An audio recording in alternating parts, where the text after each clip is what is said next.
If we are acknowledging that threat actors are going to succeed to a certain amount, that means we're talking with clients about exposure and we're talking with them about money, right?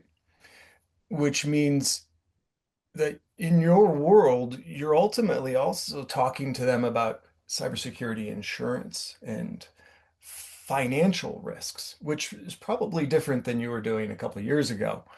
I'm curious, what has that transition been like? And what are you doing to try to get out of the data room and into more of those boardroom like conversations?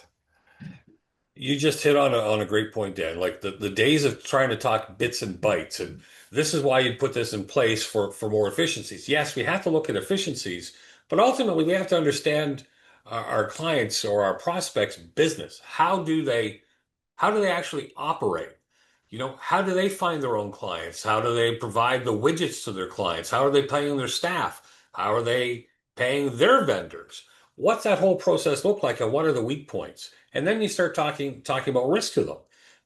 And a lot of has been educational at the boardroom level. Like again, the days of bits and bytes conversations are gone. It's more along the line of, hey Dan, what we're seeing with, according to law enforcement and insurance companies, is the average cyber incident is costing 2 weeks of downtime. What's the impact to your business on that?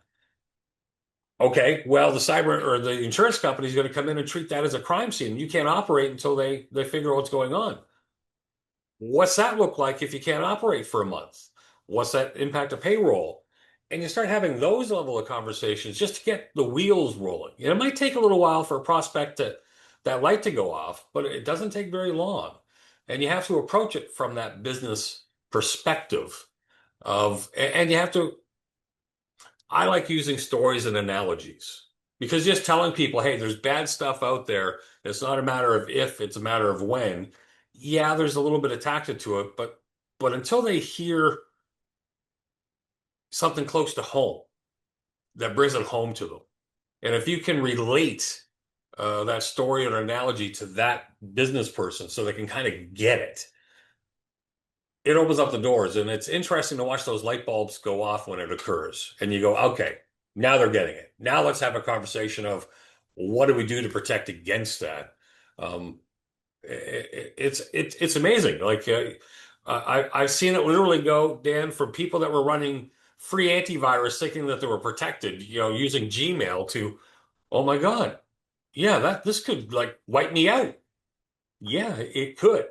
So what does that look like? And then try to help them formulate a plan because we're not going to get everybody from 0 to 100% protected overnight if they haven't been doing it. So, but they need someone to kind of hold their hand and guide them and give them that roadmap to try to get them some peace of mind and some security and knowing that they can survive a bad incident.